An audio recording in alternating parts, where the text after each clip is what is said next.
మన తండ్రి అయిన దేవునికి, మన రక్షకుడైన యేసుక్రీస్తు ప్రభువుకు, పరిశుద్ధాత్మ దేవునికి వందనాలు స్తోత్రాలు చెల్లించుకుంటూ, దేవుడి దినమందు మనకిచ్చిన వాక్యము కొరింథీయులకు రాసిన మొదటి పత్రిక 16వ అధ్యాయము 13-14 వచనాలు చదువుకుందాం.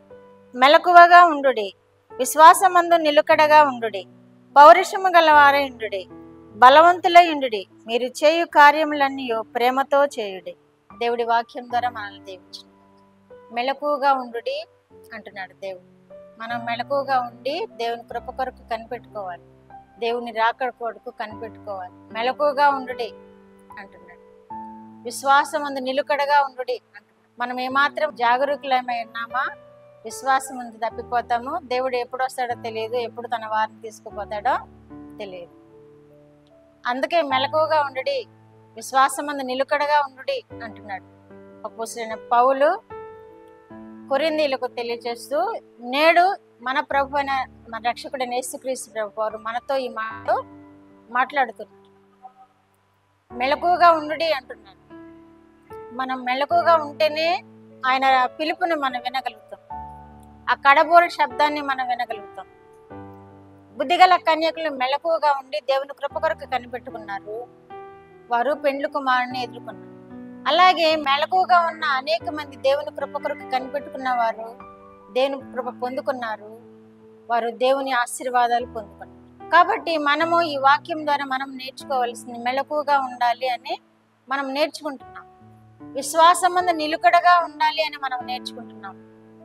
మన విశ్వాసమందు ఒక రోజు ఒక విధముగా, ఇంకొక రోజు ఇంకొక విధముగా, మనకు సంతోషం ఉంటే ప్రార్థన చేసి, మనకి విచారం ఉంటే ప్రార్థన చేయటం మానేసి, మన విశ్వాసమందు మనం స్థిరంగా లేకపోతే దేవుడు ఎప్పుడు వస్తాడో తెలియదు, ఎప్పుడు ఆయన కడబోర స్వరం వినపడుద్దో తెలియదు, ఆయన దూతలు తన వారిని ఎప్పుడు పోగు చేస్తారో మనకు తెలియదు. మెలకువగా లేకపోతే, మెలకువగా ఉంటేనే మనం అవన్నీ గ్రహించగలుగుతాము, తెలుసుకోగలుగుతాము, నేర్చుకోగలుగుతాము. సొదొమ గొమొర్రా ప్రజలు మెలకువగా లేరు.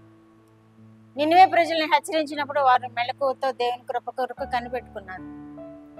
నోవహు కాలంలో ప్రజలు మెలకువగా లేరు, ఏదో పిచ్చోడు చేసుకుపోతున్నాడు అనుకున్నారు.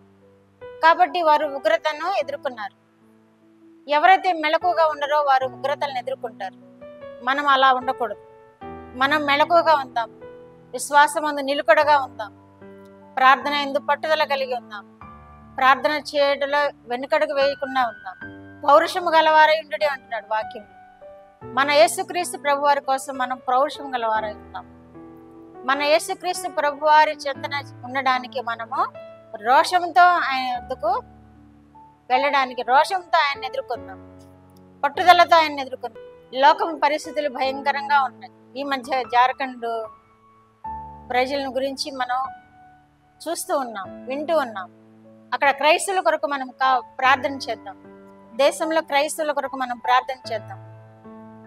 మనం మెలకువగా ఉంటేనే ప్రార్థన చేయగలం. మనం మెలకువగా ఉంటేనే క్రైస్తవులను మన ప్రార్థనల ద్వారా మేలుకొల్పగలుగుతాం. దేవుని బిడ్డలను దేవునికి అప్పగించగలుగుతాం. మా ప్రయాస కూడా అదే. దేవుని బిడ్డలు ఏమరుపుగా ఉండి, నిద్రామత్తుగా ఉండి ఆయన కృపను కోల్పోతారేమో అని మేము కూడా ఆశతో ఈ వాక్యాల ద్వారా దేవుని బిడ్డలను బలపరచాలని మేము ప్రయత్నం చేస్తున్నాం. మేము మరొకటి ఆశించి చేయట్లేదు. దేవుని బిడ్డలను బలపరచడానికి మేము ప్రయత్నం చేస్తున్నాం. కాబట్టి మనం ప్రార్థన చేద్దాం, మెలకుగా ఉందాము, రోషం కలిగిన వారంగా ఉందాము. దేవుని కొరకు ఇతరులు వారు ఎంత రోషం కలిగి నిలబడుతూ ఉన్నారో మన దేవుని కొరకు మనము రోషము కలిగి నిలబడదాం. ఎందుకంటే మన దేవుడు రోషము కలిగిన దేవుడు, మన దేవుడు సర్వశక్తి కలిగిన దేవుడు. ఈ లోకంలో ఉన్న వారందరికంటే మన దేవుడు సర్వశక్తిమంతుడు, ఏదైనా చేయ సమర్థుడు.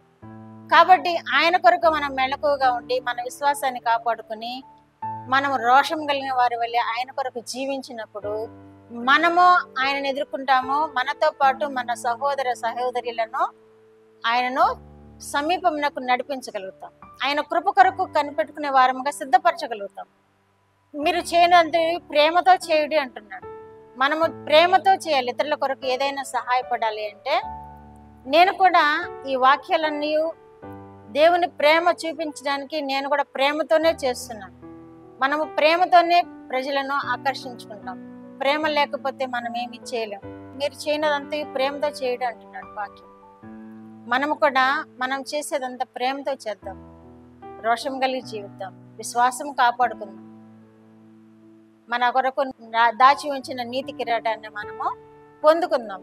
ఈ 1 కొరింథీయులకు రాసిన పత్రికలోనే 14వ అధ్యాయం 1వ వచనంలో ప్రేమ కలిగినటకు ప్రయాసపడుడి అంటున్నాడు. ఆత్మ సంబంధమైన వరములను ఆసక్తితో అపేక్షించుడి అంటున్నాడు. ప్రేమ కలిగినటువంటి చాలా కష్టం, చాలా కష్టం, అది ఎంతో కష్టం. మన ప్రేమ పొందుకునేవారు కూడా మనకు ప్రేమ పంచలేని వారుగా ఉంటారు. మన ప్రేమ పంచాలైనప్పటికీ, మనం ప్రేమ పొందుకోలేకపోయినప్పటికీ మనము ప్రేమ పంచాలి. అదే దేవుని స్వభావం, అదే దేవుని బిడ్డల యొక్క స్వభావం. కాబట్టి ప్రేమ కలిగి ఉందాము, ప్రేమ కలిగి జీవిద్దాము, ప్రేమను పంచుదాము, ప్రేమ లేని వారికి మన ప్రేమను ప్రదర్శిద్దాము, దేవుని బిడ్డలముగా మనం జీవిద్దాము. ప్రార్థన. మా దేవా, మా ప్రియ పరలోక ప్రభువా, మీ పరిశుద్ధ పాదములకు వందనాలు, స్తోత్రాలు. మా రక్షకుడు అయిన యేసుక్రీస్తు దేవా, మీ స్తోత్రాలు. పరిశుద్ధాత్మ దేవా, మీ స్తోత్రాలు. ఇచ్చిన వాక్యం కొరకు మీ స్తోత్రాలు ప్రభువా.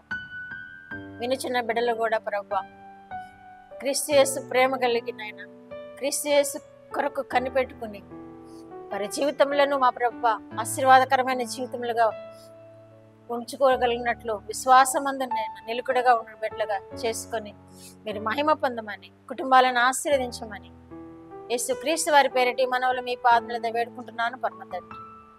ఆమేన్.